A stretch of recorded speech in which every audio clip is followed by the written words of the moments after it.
अस्सलामुअलैकुम, welcome to my channel iconic salon official. आज हम हाइलाइट्स कर रहे हैं पूरी डिटेल के साथ। क्या ब्रांड यूज़ किया है, बालों की क्या हिस्ट्री थी, पहले कुछ हुआ था नहीं हुआ था, हर चीज़ डिटेल के साथ है। सारी वीडियो में कोई भी ऐसा पार्ट नहीं है कि जो आप स्किप कर सकें या जिसे जो बिल्कुल गैर ज़रूरी हो। इसमें सारी की सारी जो हैं बातें वो कारआमद हैं। अगर तो कोई पूरी डिटेल देखना चाहता है तो मेरा नहीं ख्याल कि इससे बेस्ट वीडियो कोई होगी। ये हम पार्टीशन दिखा रहे हैं कि किस तरह से पार्टीशन की है पहले, और फिर हमने आगे फॉइलिंग का काम जो है स्टार्ट किया है। बैक पे नैप एरिया पे दो सेक्शन हैं, और फ्रंट पे जो है वो ईयर टू ईयर लिया है। साइडों पे दो सेक्शन है और एक टॉप पे जो है वो एक मिडल पे है। आज हम क्यूने ब्रांड यूज़ कर रहे हैं इसका 20 वॉल्यूम के साथ। जी 20 वॉल्यूम के साथ आज हमने हाइलाइट्स करनी है। 20 वॉल्यूम के साथ क्रीम ब्लीच यूज़ कर रहे हैं। ये इसका माइल्ड पाउडर है जो नॉर्मल हेयर्स के लिए यूज़ होता है। ये 70 ml इसकी मेजरमेंट है, ये मेजरिंग कप है। 70 ml मेजरमेंट है 20 वॉल्यूम की, और उसमें हमने 2 स्कूप्स भर के जो हैं वो पाउडर के डाले हैं क्रीम ब्लीच के, और इन दोनों चीज़ों को मिक्स कर दिया है। मेरा एक स्टेप स्किप हो गया है, वो ब्लू बूस्टर मिलते हैं वो डाले हैं। वो आपके बालों की और लिफ्टिंग के दौरान ही टोनिंग कर देते हैं, यानी जो भी टोन्स निकलती हैं ऑरेंज येलो उनको न्यूट्रलाइज करते हैं वो। यहाँ पे हमने बेस छोड़ी है। बेस छोड़ने के बाद ऊपर से एक स्टेप लिया है, और वेविंग आपने देख ली है कि किस तरह से कर रहे हैं। ना ही बहुत ज़्यादा चौड़ी है और ना ही बहुत ज़्यादा थिन है। हाँ, आगे नेक्स्ट इंशाल्लाह बेबी हाइलाइट्स बताएंगे, बेबी लाइट्स बताएंगे, तो उसमें जो है मैं आपको थिन वाले सेक्शन भी बताऊंगी कि किस तरह से लेते हैं। इसको हमने प्रोडक्ट अप्लाई किया है और उसको रैप कर दिया है, साइडों से अच्छी तरह फोल्ड कर दिया है, ताकि जो अगर प्रोडक्ट फूल जाए तो वो फॉयल से बाहर ना निकले। इसका एक जो है हमने यहाँ पे सेफ्टी स्टेप लिया है वो है टिश्यू का। ये आप देखेंगे, ये टिश्यू रख रहे हैं बिल्कुल टॉप एरिया पे जहाँ से ओपन है, और इसको रैप करके पिन अप कर देंगे, ताकि अगर कोई कहीं से कुछ प्रोडक्ट्स निकलती भी है तो आपके बाकी बालों को बिल्कुल भी डिस्टर्ब ना करे। यानी आपका जो काम है नीट क्लीन हो, बिल्कुल भी मेसी ना हो। इसी तरह से आगे हमने नैप एरिया को मैंने दिखाया था कि नैप एरिया पे हमने 2 सेक्शन किए हैं, लेकिन उसको मैंने अब इकट्ठा इसलिए किया हुआ है कि ताकि मैं जब सेक्शनिंग करूं तो बिल्कुल मेरा सीधा सेक्शन हो। अगर हम दोनों को अलग अलग से करेंगे तो ये ना हो कि फॉयल्स का जो सीक्वेंस है वो आगे पीछे हो जाए, इसलिए मैंने इसको इकट्ठा निकाल के फिर 2 हिस्सों में किया है। अब उसमें से वेविंग की है। वेविंग इसमें हम बहुत बिल्कुल दरमियानी कर रहे हैं, ना बहुत ज़्यादा कम है ना बहुत ज़्यादा है। और इसी तरह प्रोडक्ट्स अप्लाई की हैं। प्रोडक्ट्स हम आप चाहें अगर कम बाल हैं, किसी की लेंथ कम है, तो 70 की बजाय 35 ml की आप मेजरमेंट के साथ और एक स्कूप की मेजरमेंट के साथ आप प्रोडक्ट्स बना सकते हैं, ताकि आपके प्रोडक्ट्स ज़ाया ना हों। यहाँ पे मेरी क्लाइंट के बाल थोड़े लंबे थे, इसलिए मैंने 70 ml बनाई, और हम 2 लोग मिलके फॉइल्स लगा रहे थे, इसलिए प्रोडक्ट्स वैसे भी जल्दी जल्दी यूज़ हो रही थी। बहुत ज़्यादा प्रोडक्ट्स इसलिए भी नहीं बनानी चाहिए कि पड़ी पड़ी की जो इंटेंसिटी है वो कम हो जाती है, क्योंकि ये काम थोड़ा स्लो होता है इस वजह से। एज़ इट इज़ हम दूसरी तरफ भी वेविंग कर रहे हैं। वेविंग का जो है वो सीक्वेंस आपने अपने मुताबिक सही रखना है। जो हमने ऊपर की तरफ उठानी है स्ट्रीक्स वो थोड़ी पतली हो, और जो नीचे हम छोड़ रहे हैं वो थोड़ा सा जो है हिस्सा है वो चौड़ा हो, ताकि हाइलाइट्स होने के बाद जो जो हमारी हाइलाइट्स हैं स्ट्रीक्स हैं वो थोड़ी प्रोमिनेंट हों। ये आगे इसी तरह हम बेस छोड़ते जा रहे हैं, और एक जो है सेक्शन जो नेक्स्ट सेक्शन लेते हैं उसमें से वीविंग कर रहे हैं। अगर किसी को बहुत ज़्यादा चाहिए ब्लेंडेड और बहुत ज़्यादा बोल्ड लुक चाहिए तो ज़रूरी नहीं है बेस छोड़ना। आप बेस भी ना छोड़ें, आप सारे सर में फॉयल्स लगाएं, और जो वेविंग है वो सारे सर में करें। अब जो मेरी क्लाइंट के हेयर्स थे ये बिल्कुल फाइन हेयर था, पतला बाल था, वजन हेयर्स थे, और इन पे बेस कलर ऑलरेडी तकरीबन 6 to 7 लेवल का हुआ था। बेस इसका नहीं हमने बेस कलर चेंज किया, वो ऑलरेडी 6 to 7 लेवल का हुआ था, उसी के ऊपर हमने हाईलाइट स्टार्ट कर दिए हैं। इसीलिए हमने 20 वॉल्यूम लिया है, क्योंकि इनके हेयर्स बिल्कुल मेटालिक नहीं थे और ना ही इन्होंने कोई ऐसी प्रोडक्ट्स यूज़ की हुई थी जिनसे जो मेटालिक होते हैं, ब्रांड्स जो कलर मेटालिक होते हैं, वो कोई ऐसा यूज़ नहीं किया हुआ था। और ना ही इनका अपना बाल काला या मोटा था। काले और मोटे बाल जो होते हैं वो कुदरती तौर पे ही मेटालिक होते हैं, तो उन पे 20 वॉल्यूम के साथ बहुत मुश्किल है। हमने 20 वॉल्यूम के साथ तकरीबन इनको 10 लेवल तक की हैं जो हाइलाइट्स दी हैं।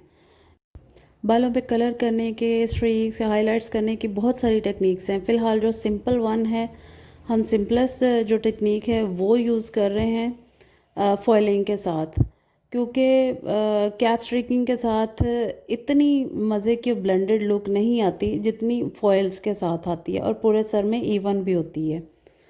और बहुत सारी टेक्निक्स हैं, जैसे ओम्ब्रे है, बालयाज है, डायगनल हाइलाइट्स हैं। इस तरह की बहुत सारी ऐसी टेक्निक्स हैं जो अभी मैं नेक्स्ट अपनी वीडियोस में इंशाल्लाह शेयर करूँगी।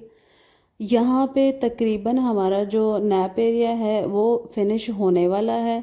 इसके बाद मैं डायरेक्ट ऊपर जो टॉप का सेक्शन है सीधे वहाँ तक जाऊँगी, वो वाला सारा क्लियर करके फिर जो कानों के पास 2 सेक्शन हैं उनको एंड पे करूँगी। ये इसी तरह जिस तरह हम पीछे फॉइल्स लगाई हैं, इसी तरह आगे जो है अब 2 नीचे फॉइल्स लग रही थी, ऊपर अब मैं चौड़ी फॉइल्स लेकर सिंगल ही लगा रही हूँ, क्योंकि उसका जो पोर्शन है वो कम हो गया है। इसी तरह सारी ऊपर भी लगेंगी, टॉप एरिया पे भी सारे सर में फॉइलिंग लगा के हमने बीच बीच में चेक भी किया है कि हमारे जो बाल हैं वो कितनी को जल्दी लिफ्ट हो रहे हैं। इनके माशाल्लाह अच्छे बाल थे और सिंथेटिक हेयर्स होने की वजह से लिफ्टिंग थी जो अच्छी हो रही थी, और वर्जन हेयर होने की वजह से इनके बालों की लिफ्टिंग में कोई पैचेस नहीं आए हैं, बिल्कुल एक जैसे लिफ्ट हुए हैं।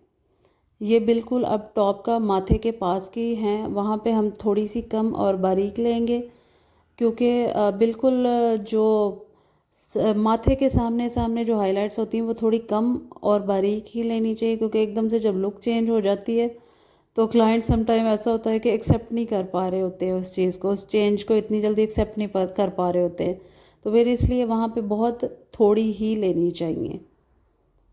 मैं तो समटाइम जो बिल्कुल आखिरी फॉइल होती है वो छोड़ देती हूँ, लेकिन यहाँ पे मैं आखिरी फॉइल भी लगा रही हूँ, क्योंकि इनको फ्रंट पे भी थोड़ी बहुत चाहिए थी। अब ये साइड्स हैं, कानों के पास हैं, कानों के पास तकरीबन हमारी 3-3 फॉइल्स लगी हैं और साइडों का हो गया। ये फॉइलिंग हो गई है कंप्लीट सारी।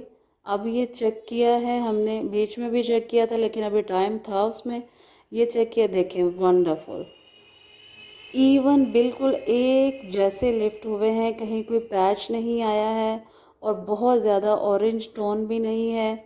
ब्लू बूस्टर की वजह से भी ये होता है, ब्लू बूस्टर की मैं साथ में तस्वीर दे चुकी हूँ पीछे, वो आप देख लीजिएगा।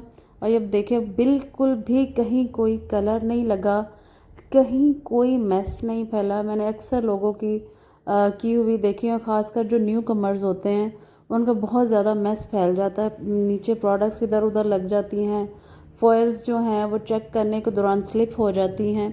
अच्छा, हम जो टोनिंग है बाकी अभी हाइलाइट्स के ऊपर टोनिंग भी होएगी। टोनिंग जो है हम ये डिफरेंट तरीके से करते हैं, सारे बालों के ऊपर कलर लगा के भी करते हैं, और सिर्फ जो हमारे लिफ्ट किए हुए बाल हैं, जो हाइलाइट्स के हेयर्स हैं स्ट्रीकिंग के, सिर्फ उन पे भी लगा लेते हैं। आज जो हम मेथड यूज़ कर रहे हैं वो यही है कि हमने हाइलाइट्स वाले हेयर्स को सेपरेट कर लिया है, क्योंकि हम इनकी बेस को डिस्टर्ब नहीं करना चाह रहे थे और ना ही चेंज करना चाह रहे थे। हाइलाइट्स के सारे जो बाल हैं वो सेपरेट कर लिए हैं। देखिए किस कदर नीट हैं, बिल्कुल कहीं कोई मैस नहीं क्रिएट हुआ। आप काम करें, नीट करें तो आपका काम थोड़ा जल्दी हो जाता है। आराम आराम से करें लेकिन नीट करेंगे तो आप जो अगला मैस है उससे बच जाएंगे। देखिए कितनी खूबसूरत इसकी लिफ्टिंग हुई है। अभी टोनिंग के बाद इनका और कलर चेंज हो जाएगा। ये सारे बाल नीट करके इसी तरह इनको ब्लो ड्राई से खुश्क करना है उसके बाद 10 वॉल्यूम और मैंने क्यूने का ही 9.1 कलर लिया है। 20 ग्राम या 20 ml कह लें कलर है, और जो 40 ml है वो 10 वॉल्यूम है। 40 ml यानी डबल रेशो। हम जब टोनिंग करते हैं तो 1 और 2 की रेशो यूज़ करते हैं। 20 ग्राम या 20 ml कलर और जो 40 ग्राम या 40 ml डेवलपर, इन दोनों को मिक्स किया है आपस में और सिंपल बस अप्लाई कर दिया है। सिंपली हमने इसको अप्लाई करना है, ब्लेंड करना है, इसको तकरीबन को 20-25 मिनट छोड़ना है। ये बिल्कुल ड्राई हेयर्स हैं। हमने जब साफ़ किया था उसके बाद इनको ब्लो ड्राई से ड्राई किया था और इसी तरह सेपरेट करके इनको इनके ऊपर जो है 9.1 की टोनिंग कर रहे हैं। उनसे ये है न्यूट्रलाइज़ हो जाएगी, इनकी जो येलो टोन है ये भी न्यूट्रलाइज़ हो जाएगी और इनको एक खूबसूरत सा गोल्डन पर्ल सा शेड मिल जाएगा। ऐश में नहीं जा रहे हैं हम, ऐश नहीं कर रहे हैं बिल्कुल भी। नेक्स्ट इंशाल्लाह मैं किसी वीडियो में ऐश ग्रीन कलर देना भी सिखाऊंगी कि किस तरह टोनिंग पे देते हैं वो कलर। इसी तरह इनको हल्का हल्का ब्लेंड करते जाएंगे प्रोडक्ट्स को और इनको छोड़ते जाएंगे। अच्छा, यहाँ पे मैं उतनी देर एक दफ़ा दोबारा रिपीट कर देती हूँ कि हमने कट डाउन की क्या प्रोडक्ट्स बनाई थी। 20 वॉल्यूम था और हमने वो लिया है 70 ml और उसमें 2 स्कूप जो थे क्रीम ब्लीच के डाले हैं, क्रीम ब्लीच पाउडर है, और उसके अलावा जो 2 ब्लू बूस्टर डाले थे। ब्लू बूस्टर की जो है वो वीडियो स्किप हो गई थी। और इसी तरह उनको मिक्स करके अप्लाई कर दिया था। अप्लाई करने के बाद सारी फॉइलिंग की है, फॉइलिंग को नीट किया है, बालों को ड्राई किया है। उसके बाद जो हमने टोनिंग बनाई है वो 9.1 और 10 ml को मिला के बनाई है 1 और 2 की रेशो के साथ। 20 ml कलर और जो 40 ml है वो 10 वॉल्यूम यानी डेवलपर लिया है। उनको अप्लाई किया है, 20 to 25 मिनट्स इनको छोड़ देंगे। ये इसी तरह सब सारे जो हैं वो टोनिंग कर ली हुई है और अब वॉश का टाइम है। वॉश के बाद ड्राई करके आयरनिंग कर रहे हैं। बहुत ही खूबसूरत ब्लेंडेड हाइलाइट्स हुई हैं, बिल्कुल ब्लेंड भी नहीं हो गई कि आपको पता ही ना चले, और बहुत ज़्यादा मोटी लाइंस भी नहीं हैं कि वो अजीब या बुरी लगे। हाइलाइट्स की वजह से लुक जो है वो स्ट्रेटनिंग में ही मज़े की लगती है। बहुत खूबसूरत इनकी हाइलाइट्स हुई हैं। She was so much satisfied. आगे आगे आप देखेंगे कि कितनी प्यारी इनकी जो है वो लाइनिंग आ रही है। यहाँ पे आपको पता चलेगा कि मैंने क्यों जो थे पीछे नैप एरिया के 2 सेक्शन को एक किया था। ये देखिए इनकी लाइंस इक्वल करने के लिए। समटाइम ऐसा होता है कि जब हम अलग अलग लगा रहे होते हैं तो फॉइल्स थोड़ी बहुत आगे पीछे हो जाती हैं।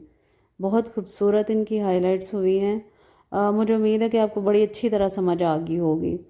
जो इनकी रेशोज़ वगैरह हैं वो फिर भी मैं जो है मेंशन कर दूँगी ताकि आपको कोई प्रॉब्लम ना हो। फिर भी अगर इसके अलावा कोई प्रॉब्लम होती है तो प्लीज़ मुझसे ज़रूर पूछें।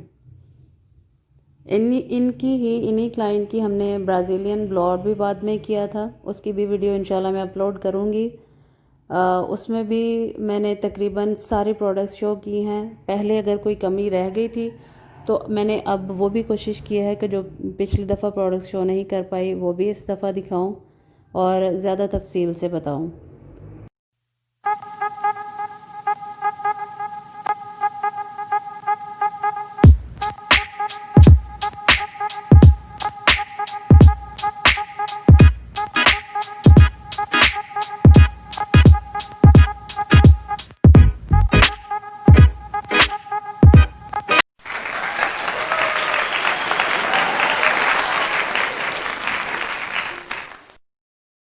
Please do subscribe, like and share the videos.